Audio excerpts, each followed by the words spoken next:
Space एक ऐसी जगह जहां जाना तो हर कोई चाहता है, पर प्रॉपर टेक्नोलॉजी ना होने की वजह से कुछ लिमिटेड लोग ही स्पेस में जा पाते हैं। अर्थ फ्लैट नहीं है, गोल है, ये अपनी आंखों से देख पाते हैं। हालांकि कुछ कंपनी जैसे ब्लू ओरिजिन और वर्जिन गैलेक्टिक स्पेस टूरिज्म की शुरुआत कर चुकी हैं, लेकिन एक स्पेस ट्रिप की कॉस्ट इतनी ज़्यादा है कि इसे कोई आम इंसान तो अफोर्ड भी नहीं कर सकता है। आखिर स्पेस में ह्यूमन को भेजना इतना कॉस्टली क्यों है? अर्थ का एनवायरनमेंट ह्यूमन के लिए अनुकूल है, पर स्पेस स्पेस ऐसा नहीं है। वहाँ ना तो कोई ऑक्सीजन है, टेम्परेचर भी बहुत कम है और हार्मफुल वेव्स और रेडिएशन बहुत ज़्यादा है। तो ह्यूमन को स्पेस में भेजने के लिए जो स्पेसक्राफ्ट यूज़ होता है उसमें ऑक्सीजन की सप्लाई दी जाती है, टेम्परेचर कंट्रोल रखा जाता है जो ह्यूमन के लिए अनुकूल हो, और रेडिएशन भी कंट्रोल रहता है। इस तरह की स्पेशलाइज्ड स्पेसक्राफ्ट बनाने की कॉस्ट बहुत ज़्यादा होती है, जिस वजह से ओवरऑल स्पेस फ्लाइट की कॉस्ट बढ़ जाती है। इस तरह की sustained human space flight capabilities को countries like US, Russia and China develop कर चुकी हैं।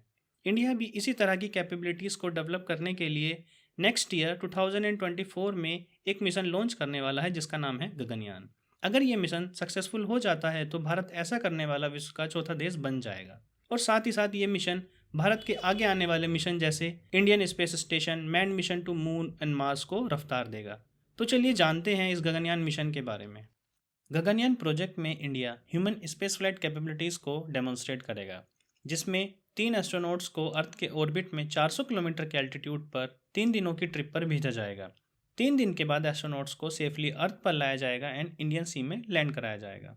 इस मिशन में इसरो काफ़ी क्रिटिकल टेक्नोलॉजी को टेस्ट करेगा, जैसे लॉन्च व्हीकल जो ह्यूमन को स्पेस में सेफली भेज सके, स्पेस में क्रू के लिए अर्थ जैसा एनवायरनमेंट बनाना, क्रू के लिए emergency escape system, and finally safe landing on earth. LVM-3 rocket से ही इसरो गगनयान मिशन को लॉन्च करने वाला है। LVM-3 रॉकेट कोई नया रॉकेट नहीं है, बल्कि ये GSLV मार्क 3 का ही नया नाम है। GSLV मार्क 3 रॉकेट में 3 स्टेजेस होती हैं: solid stage, liquid stage and cryogenic stage. Chandrayaan mission में GSLV मार्क 3 रॉकेट को ही यूज़ किया गया था। ये इंडिया का अभी तक का हैवीएस्ट पेलोड वाला रॉकेट है, जिसे प्राइमरली कम्युनिकेशन सैटेलाइट को जियो सिंक्रोनस ऑर्बिट में लॉन्च करने के लिए बनाया गया है। अगर इसकी पेलोड कैपेसिटी की बात करें तो ये रॉकेट लोअर अर्थ ऑर्बिट में 8000 किलो और जियो सिंक्रोनस ऑर्बिट में 4000 किलो पेलोड ले जा सकता है। ये कैपेसिटी वर्ल्ड के दूसरे हैवीएस्ट रॉकेट की तुलना में बहुत ही कम है। For example falcon heavy rocket lower earth orbit में 64,000 किलोग्राम तक पेलोड ले जा सकता है। इसरो अपनी पेलोड कैपेसिटी को इंक्रीज करने के लिए न्यू रॉकेट्स और टेक्नोलॉजी को डेवलप कर रहा है, जिससे वो आगे आने वाले मिशन जैसे इंडियन स्पेस स्टेशन और मैन मिशन टू मून और मार्स को सपोर्ट कर सकेगा। गगनयान मिशन के लिए LVM-3 रॉकेट को रिकॉन्फ़िगर किया गया है ह्यूमन रेटिंग रिक्वायरमेंट के अकॉर्डिंग, जिस वजह से इसे HLVM-3 नाम दिया गया है। HLVM-3 रॉकेट क्रू मॉड्यूल को लोअर अर्थ ऑर्बिट में 400 किलोमीटर के एल्टीट्यूड तक पहुंचाने में सक्षम है। इसमें एक क्रू एस्केप सिस्टम भी लगाया गया है, जो इमरजेंसी के वक्त क्रू मॉड्यूल को सेफ डिस्टेंस पर ले जा सकता है। अब बात करते हैं ऑर्बिटल मॉड्यूल के बारे में। ऑर्बिटल मॉड्यूल के 2 पार्ट होते हैं: क्रू मॉड्यूल और service module.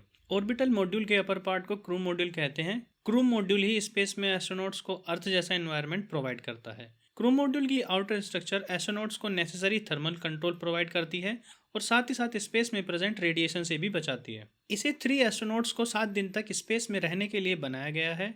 Next, service module.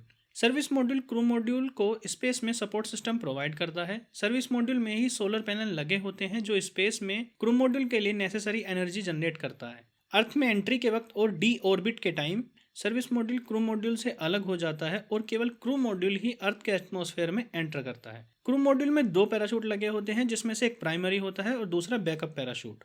Gaganyaan project के फर्स्ट मिशन में क्रू मॉड्यूल में ह्यूमनॉइड रोबोट्स भेजे जाएंगे जो स्पेस में कुछ जीरो ग्रेविटी एक्सपेरिमेंट परफॉर्म करेंगे और time to time crew module के पैरामीटर्स को भी चेक करेंगे।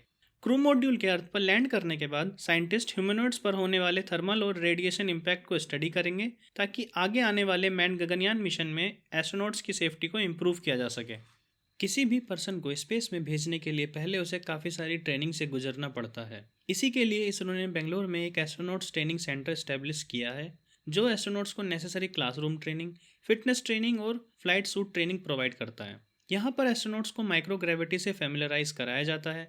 एक सिमुलेटर के जरिए क्रू मॉड्यूल को ऑपरेट कराया जाता है और तब तक कराया जाता है जब तक कि एस्ट्रोनॉट्स इसमें मास्टर नहीं हो जाते हैं, और साथ ही साथ योगा भी कराई जाती है। इस मिशन की लॉन्च डेट नेक्स्ट ईयर सन 2024 के अंत तक बताई जा रही है। अगर इसरो का ये मिशन सक्सेसफुल होता है तो इसके बाद एक और अनमैन्ड मिशन किया जाएगा। फिर उसके बाद फाइनल थर्ड मिशन लॉन्च होगा, जिसमें इंडिया के एस्ट्रोनॉट्स को स्पेस में भेजा जाएगा।